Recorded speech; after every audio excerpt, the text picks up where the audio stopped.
ये बात आपकी सही है। असल में पीटीआई हर बार कोशिश करती है इमरान खान के किसी तरह से इदारों को टेबल पे ले आए। जब वो नहीं आते तो फिर वो भी टेम्परेचर बढ़ा देते हैं। जब वो टेम्परेचर बढ़ाते हैं और देखते हैं कि आप कुछ हुआ नहीं हुआ, फिर और टेम्परेचर बढ़ा देते हैं। फिर इदारों की जानिब से भी कोई ना कोई चीज़ हो जाती है। और फिर वो तो आपको याद होगा कि मरीम नवाज साहब ने कहा था कि मज़ामत होगी तो मफामत होगी, और पावर टॉक्स टू पावर। और इमरान खान ये समझते हैं कि जब आप अटैक करते हैं तो ये सबसे बेहतर डिफेंस है। तो ये 3 चीज़ें जिसकी वजह से इमरान खान जो है वो टेम्परेचर बढ़ाते चले जा रहे हैं। इस मुल्क के अंदर कुछ भी नहीं कहा जा सकता। देखिए, जब इमरान खान वज़ीर-ए-आज़म थे तो कहा जाता था 10 साल के लिए प्राइम मिनिस्टर हैं। मियां नवाज शरीफ को यही था कि उनकी सियासत हमेशा के लिए खत्म हो गई है। मतलब उनके जो केसेस थे वो इतने स्ट्रॉन्ग केसेस थे, करप्शन के इतने स्ट्रॉन्ग केसेस थे कि तसव्वुर नहीं था कि कभी ये वापस आएंगे। किसी को क्या पता था कि काजी फैसल साहब आके बैठेंगे और उनके होते हुए नीचे हाई कोर्ट्स इस तरह से मियां नवाज शरीफ को बरी करेंगे कि किसी ने सोचा भी नहीं था। और फिर इस हद तक काजी साहब चले जाएंगे इन सारी चीज़ों में, इमरान खान के खिलाफ, पीटीआई के खिलाफ और नून लीग के हक में, किसी ने नहीं सोचा था। तो इसलिए कुछ नहीं कहा जा सकता। कोई पता नहीं, हफ्ते बाद 10 दिन बाद आपको पता चले कि जनाब कहा जाए कि बस इतना ही आसान नहीं होगा मौजूदा जो सेटअप है इसके अंदर। लेकिन मैंने कहा कि पता नहीं चलता, यहाँ 15-20 दिन बाद भी हो सकता है पता चले कि इमरान खान जी बाहर आ रहे हैं और फैसला हो गया है कि जी ये जितनी मैंडेट चोरी की है सीटें ये ट्रिब्यूनल के जरिए पीटीआई को वापस दें और इनको बनाने दें। अगर ये हुकूमत इसी साथ बनाते हैं तो प्रैक्टिकल बात करें ना, इमरान खान तो आएगा, पीटीआई की हुकूमत तो आएगी, 2 तिहाई अक्सरियत के साथ आएगी। वही मैं कह रहा हूँ कि ये नहीं कुछ कहा जा सकता। 1.5 साल बाद होगा, 30 नवंबर 2024 के बाद होगा, 30 नवंबर 2025 के बाद होगा, ये कुछ नहीं कहा जा सकता। लेकिन मैं किस बेस पे कह रहा हूँ, जितनी पीटीआई पॉपुलर है, जितने इमरान खान पॉपुलर हैं, आप इस पॉपुलैरिटी को ये और हर आने वाले दिन के साथ पॉपुलैरिटी बढ़ रही है। जिस बच्चे की उम्र 18 साल को पहुंच रही है और उसका वोट बन रहा है, वो वोट 90% पीटीआई का, इमरान खान का। ठीक है, तो आप नहीं उसको इस तरह से, इमरान खान को एक बार हुकूमत आपको देनी पड़ेगी, ठीक है, और वो एक इमरान खान के लिए भी एक रिस्क होगा, या तो वो डिलीवर कर जाएगा और डिलीवर नहीं करेगा तो यही एक तरीका है उसको कमजोर करने का इमरान खान को। इस तीसरा कोई रास्ता नहीं है। इमरान खान की पार्टी के अंदर ना 3 तरह के लोग हैं, जो शुरू में भी मैंने बात की थी। एक बड़ी तादाद वो है जो एस्टेब्लिशमेंट के साथ राब्ते में है। राब्ते में होने का मतलब ये नहीं है कि आप एस्टेब्लिशमेंट के एजेंडे पे चल रहे हैं। राब्ते तकरीबन सबके होते हैं। किसी का कोई दोस्त उधर बैठा होता है, किसी का जानने वाला होता है, किसी का वैसे एक राब्ता होता है। राब्ते में तो बड़ी तादाद है, एजेंडे पे कितने हैं वो बहुत कम होंगे। लेकिन बड़ी तादाद ना, पीटीआई के अंदर एक बहुत बड़ा मसला एक और है कि आपस में मुतहद नहीं है, आपस में बहुत लड़ाइयाँ, ओहदों की बहुत जंग है, लालच है ओहदों का। फिर यह है कि यार मैं क्यों कोई चीज करूं, गौर चेयरमैन ने वो करे, हम क्यों करें, ये बहुत बड़ा मसला है। इस चीज ने ज्यादा इमरान खान के लिए मुश्किलात खड़ी कर दी हुई। देखिए, तहरीक इंसाफ कमजोर तो ऑलरेडी बहुत सी चीजों में है।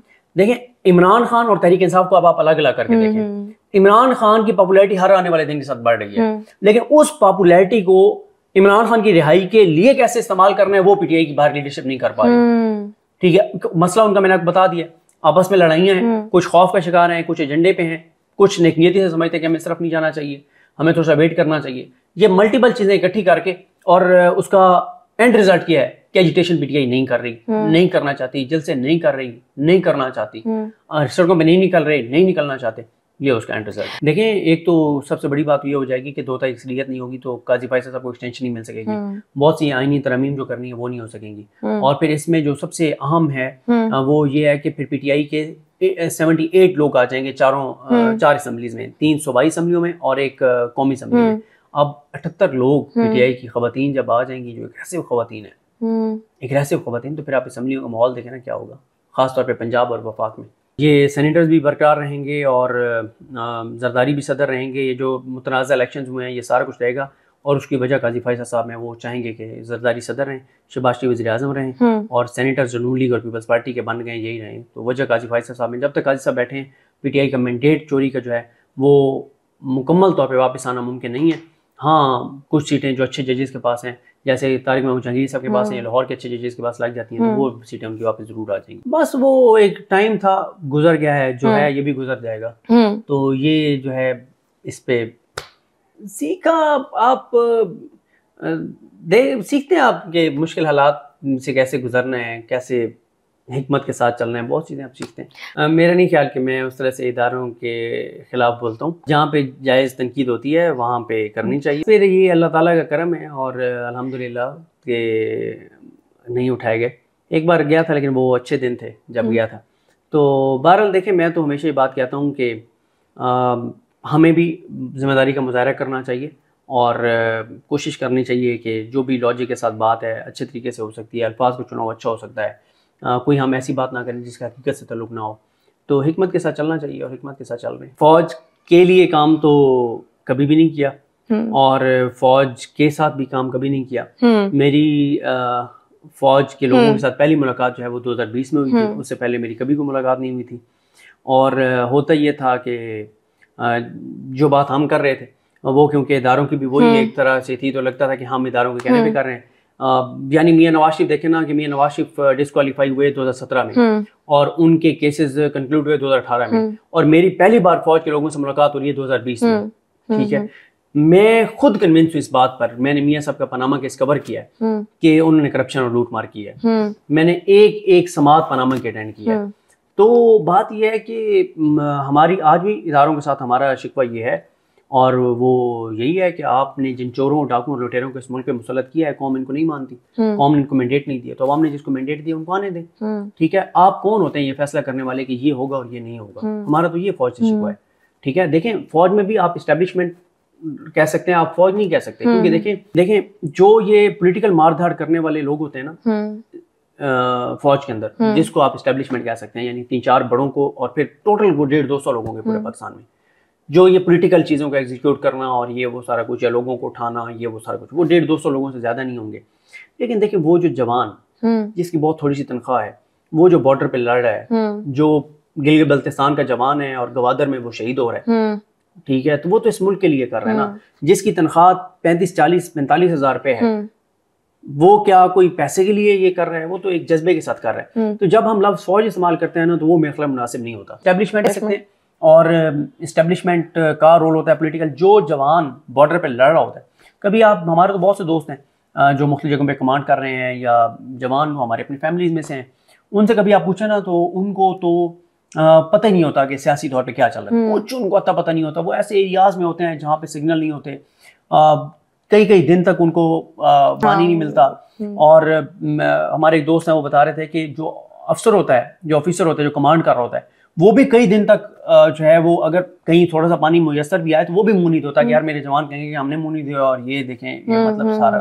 तो वो जिस तरह से एक जगह से दूसरी जगह मूव करना है उन खतरनाक इलाकों में, क्योंकि इस वक्त पूरे पाकिस्तान के अंदर जहाँ जहाँ आर्मी के लोग हैं, कहीं पे भी ऐसा नहीं कि कोई आप कहेंगे ये रिलैक्स है। हर जगह पे ऑपरेशन चल रहे हैं, हर जगह पे खतरात हैं। इतनी पाकिस्तान में दहशतगर्दी की दोबारा लहर आई हुई है। तो जब हम लफ्ज़ फौज कहते हैं तो वो उनको भी जाता है। लफ्ज़ इस्टेब्लिशमेंट होना चाहिए। और हमारी तो उनसे यही एक शिकवा भी है, शिकायत भी है, तनकीद भी है कि हम ये कहते हैं कि जिसको अवाम ने वोट दिया उसको आने दें।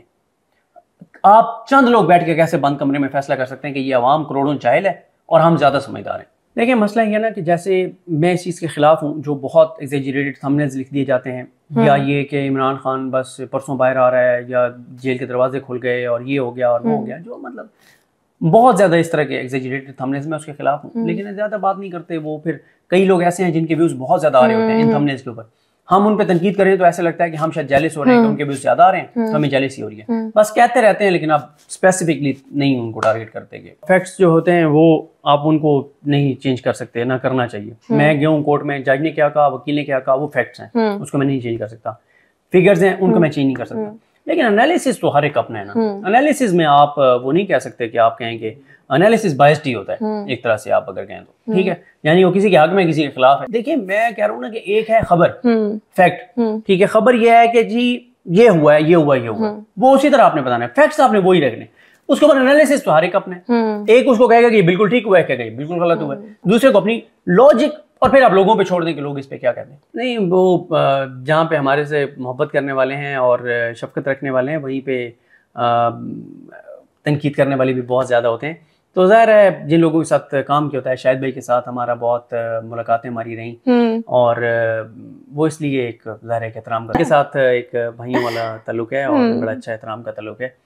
तो फिर ज़ाहिर है जब आप इदारों में इकट्ठे काम करते हैं, आप मिलते हैं, या आप एक इदारे में ना भी हो, मुख्तलिफ इदारों में हमारे दोस्त होते हैं, उनके साथ उठना बैठना हो, तो बस उनकी ज़रा नवाजी ये भी होता है। लेकिन मैं आपको एक चीज़ बताऊँ कि मैं कई बार जिन लोगों के साथ हमारे बड़े एक्सट्रीम एक उसका फ़र्क होता है, सोच और अप्रोच का फ़र्क होता है, यानी हम कुछ और कह रहे हैं, वो बिल्कुल कुछ और कह रहे हैं, लेकिन जब हम बैठते हैं तो एक एहतराम का ताल्लुक तो होता है ना, एक इंसानियत के नाते एक एहतराम का एक ताल्लुक होता है। कई बार ऐसा होता है कि जिनका ज़ाहिर आपको नज़र आ रहा होता है कि हमारे बहुत इख्तलाफी उनके मतलब हम एक दूसरे के खिलाफ कर रहे होते हैं, हम एक ही प्लेट में खाना खा रहे होते हैं, एहतराम के साथ हो सकता है और लॉजिक के साथ हो सकता है, लेकिन ये नहीं होना चाहिए कि खुदा न खास्ता आप कहें कि बस बिल्कुल ये बंदा तो अब इसको तो मेरा बस चले तो मैं इसको खुदा न खास्ता गोली मार दूँ या ये पता नहीं ये हो जाए वो जाए, ये चीज़ नहीं होनी चाहिए। एहतराम के साथ इखलाक के दायरे में रह के इख्तलाफ होना चाहिए। कभी कभी हम सख्त अल्फाज इस्तेमाल कर जाते हैं, पर्सनल बात भी कर जाते हैं, नहीं करनी चाहिए, बाद में फिर एहसास होता है